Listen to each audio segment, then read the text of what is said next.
Bismillahirrahmanirrahim. Assalamu alaikum.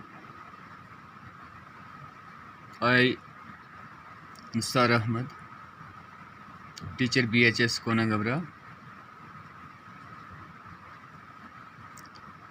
Date 4th of September 2020. Class 10th. Subject Science. And topic, how do organisms reproduce? तो अज़ीज़ तलबा और तलबात, आज फिर हम हाउ डू ऑर्गेनिजम्स रिप्रोड्यूस के कुछ सवाल समझने की कोशिश कर रहे हैं। पहला क्वेश्चन है, which parts of the plant are used for vegetative propagation.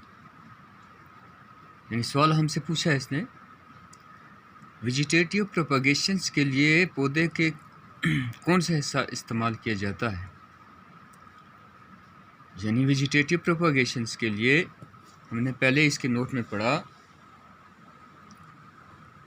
कि या तो स्टेम्स से प्रोपगेशन वेजिटेटिव प्रोपगेशंस हो जाती है, या उसके लीवर से वेजिटेटिव प्रोपगेशंस होती है, या उसके स्टेम से होती है।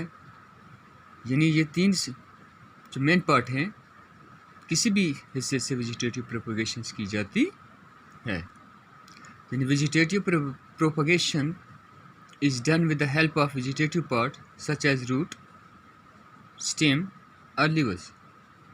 These parts may be variously modified for vegetative propagations. इसका आंसर हमारे पास आ गया। फिर हमारे पास नेक्स्ट क्वेश्चन है, What are the advantages of vegetative propagations? Vegetative propagations के क्या फ़ायदे हैं। Rapid and easy method of reproduction, पहला जो है ये rapid and easy method of reproduction है vegetative propagation. Generally identicals plants are produced, generally identicals plants are produced. Vegetative propagation से आइडेंटिकल प्लांट्स प्रोड्यूस हो जाते हैं। It is the only method of multiplications in plants which do not produce seed. यानी ये वही एक सिर्फ method है मल्टीप्लिकेशन करने का पौधों में जिन्स में सीड नहीं होता है। यानी वेजिटेटिव प्रोपगेशंस में जो पौधा फ्रूट देता है उसमें सीड नहीं होता है। Disease free plants can be produced by this method. इस मेथड के ज़रिए, वेजिटेटिव प्रोपगेशंस के ज़रिए हम डिजीज़ फ्री प्लांट्स प्रोड्यूस कर सकते हैं। नेक्स्ट क्वेश्चन हमारे पास एक और आ गया, what is tissue culture. Important है, why is it also called micro propagation. Tissue culture क्या है और इसको हम माइक्रो प्रोपगेशंस क्यों कहते हैं। Tissue culture is the growth of A part of the vegetative tissue in an artificial medium.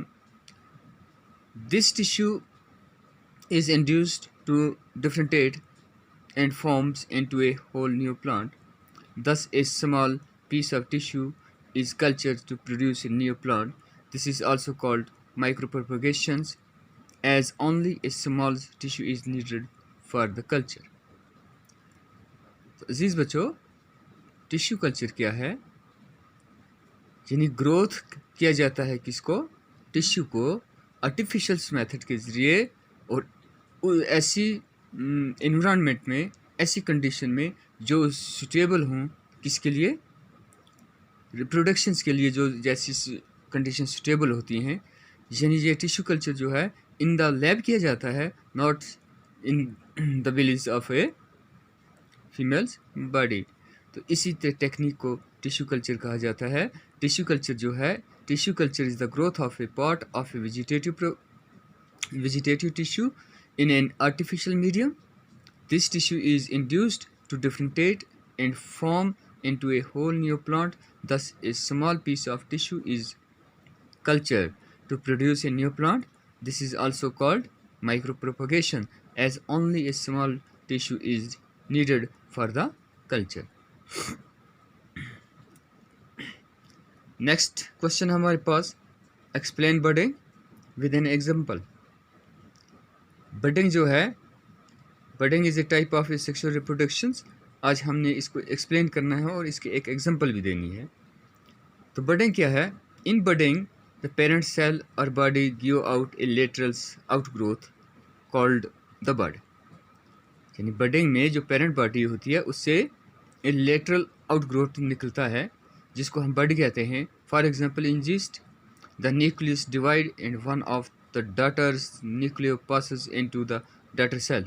For example, yeast में जिस वक्त ये न्यूक्लियस डिवाइड हो जाता है और उससे और क्या हो जाता है, one of daughter nucleus passes into the daughter cell, यानी उसका एक न्यूक्लियस डॉटर के सेल्स में पास ऑन हो जाता है।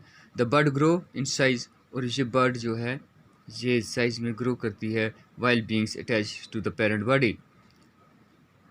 इन the it then get separated from the parents by the formations of a wall, और फिर ये सेपरेट हो जाती है पेरेंट्स बॉडी से।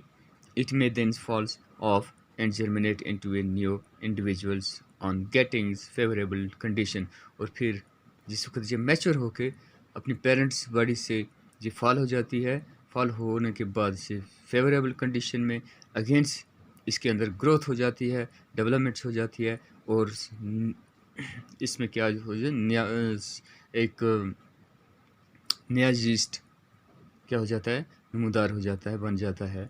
दस budding result in the formation of daughter cells of unequal size that later grow into adult size. तो ये हमारे पास क्या था, बडिंग था। एक क्वेश्चन और उठाता हूँ, right short notes on spore formation. ये स्पोर फॉर्मेशन जो है उस पर एक हमने नोट लिखना है। तो स्पोर फॉर्मेशन क्या है? It is generally seen in bacteria in most फंजे। ये स्पोर्स ज़्यादातर कहाँ बनते हैं?